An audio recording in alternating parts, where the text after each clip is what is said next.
Hello, my name's Dr. Martin Khechara and I'm an Associate Professor for Engagement in STEM from the University of Wolverhampton and part of the STEM response team. And as part of our study skills series of videos that are coming out this week, I thought I'd share a few secrets with you about the presentation skills that I've learned throughout my years as an educator. I've been an educator for 12 years.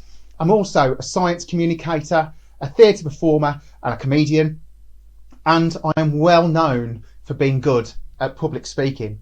This is one of the things I do as a job, is giving talks and standing up in front of sometimes thousands of people to tell them stuff about science, I suppose.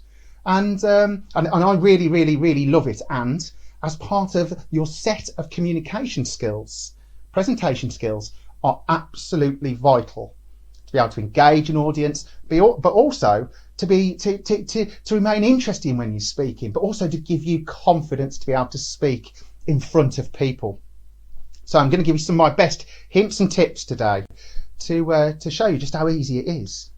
So we're going to start with this. It's a really nice acronym and it's called PV Legs. And this is one to remember. So I'll just go through what that means. And actually it stands for all the P's: poise, presence and pitch. It stands for voice, life, eye contact, gestures and the speed at which you deliver your actual stuff. And so what I'm going to do is I'm just going to go through each one of these just to show you how vitally important they actually are. So let's start with the top one there. Right, let's start with poise, presence and pitch there. And what we need to do, the aim here, right, is to really bluff the audience. Even if you're nervous, you need to aim to remain calm, to be confident and, importantly, be understood. Now, some people, and this is a particular problem with some teachers, they like to have a little walk around while they're delivering. This is very bad practice for when you are doing a sort of delivery a bit like this. Okay, don't walk around endlessly, stand still. And if you're nervous, just rest one hand on a table or your lectern that you might have your notes on, because there's no harm in having a few notes, although you'll probably never ever look at them. We mentioned nerves, then try and control your nerves. There's lots of different ways to do this. Lots of people, have different ways of actually carrying these things out. But the thing that will keep the nerves away is practice. All right. The more you know your content, the better you will be. Think about how you are going to be a success. It will control your anxiety. One of the things I like to do, particularly when I go on stage in front of lots and lots of people, is do something called diaphragmatic breathing. That's when you really fill your body up from your tummy to actually to control your nerves. And it's clinically proven to reduce your blood pressure, but also to reduce your heart rate consequentially. So it is the perfect thing to do. You can also count backwards. I find that helps, normally from 10, and do have a drink of water, and don't be frightened to take a drink of water on to the stage or in front of your class or whoever you are speaking in front of. What you need to do is consider the content, the academic level of content. Try not to use bamboozlingly big words. Talk plainly and be understood. Actually, you need to be talking at a level that is the same as the people you're talking to. Too low and people get bored, too high and people get bored because you're not understood. You need to aim somewhere in the middle. That's just about right. And this is important to master. What you mustn't seem is to be pompous, because you're using big words when you shouldn't. Okay, so this is just really a slide just to prove a point, really. Okay, presentation skills wise, if you're making a PowerPoint, this is not ideal because there's too many points on it. However, try and not use distracting mannerisms. Don't touch your hair all the time. Don't rub your nose all the time. Don't shuffle. All right, don't put your hands in and out your pockets. Stand still and be confident. And this is a really nice quote from Abraham Lincoln. And he said, "Be sure you put your feet in the right place, then stand firm." If you're talking to an audience, you'll develop confidence from presence. And part of that is looking like you own the stage. And that will only come, actually, with practice. Voice is really important. You need to be understood.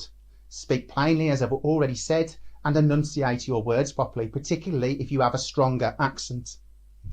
Never point or use an interrogative tone. All right? These accusational tones in voices really put people off. And don't fade away at the end of your sentences. It's really annoying for everybody to listen to if you can't quite hear. So never do any of those things, right? But there are a lot of other considerations with the way we are delivering that I'll come to in a minute. Hopefully you can see that I'm quite enthusiastic about this subject area, and I look, other than being confident, I look like I'm actually enjoying myself and I've got some life. I've got some emotion. I'm showing conviction in the message that I'm aiming to give.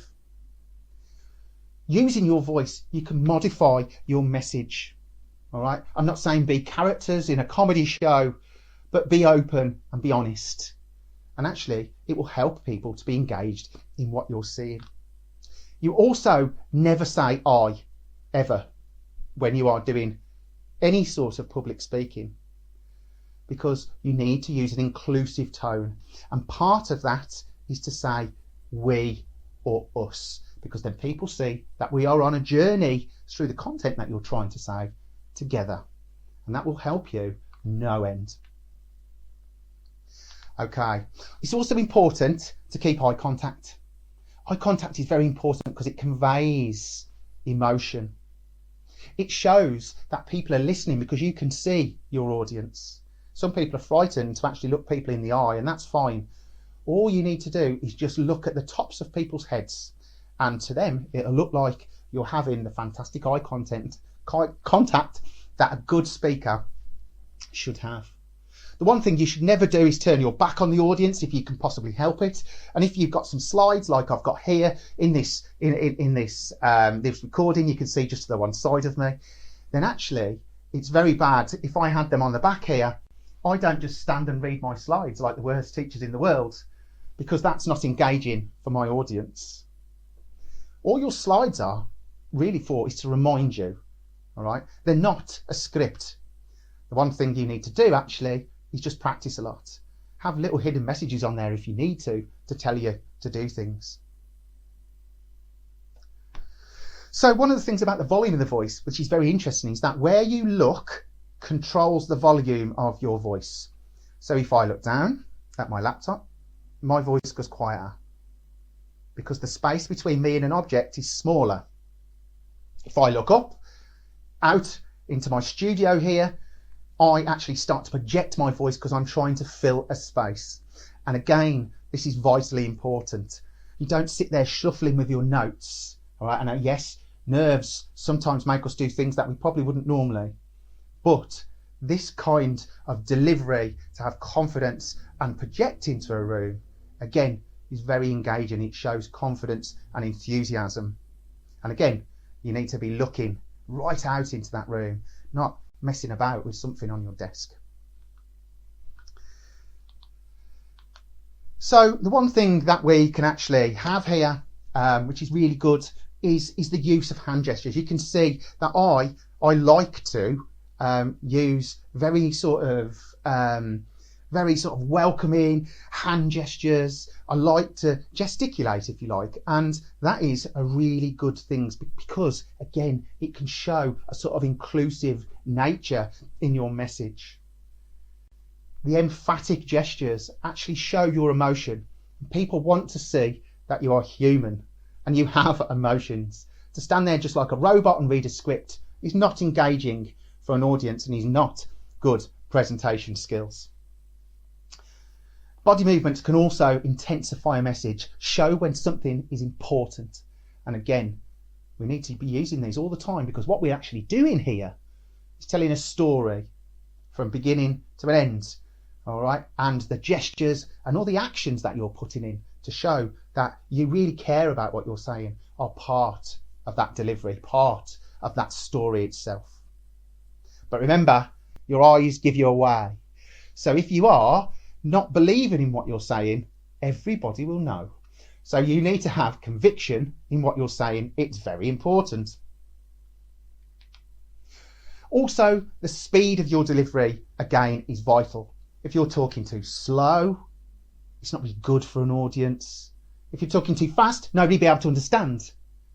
But what you need to do is just get it just about right. About like how I'm talking now is really good for an audience to understand. However, you can use some power in your voice, and that is the power of the pause. Just to allow people to understand when you've said something. So if you've posed a rhetorical question, for instance, you can just let people just think about it just for that 1 minute. You can emphasise a point like I'm doing now by just simply pausing. You can see just how powerful it actually is. And it is vital, again, in your delivery, because what you are doing really, I suppose, is creating a performance for people to see. And once you realise that, then talking in front of people becomes much easier, because you can even pretend to be somebody else. So, the one piece of advice that I like to give people is this, and that is start strong with an important message. Say something that people know about, something emphatic, something personal. Set the scene with a strong message, but also finish big. Your conclusion to any of your talks should have power and should have a meaning and a message that people will understand. So that's all from me now. I hope that really helps everybody out there who actually might be going to university, might be starting their A-levels, might be starting a BTEC, where communication skills and especially presentation skills, because you're going to have to get up and talk in front of people, are key. So I hope you found that really useful. Thank you.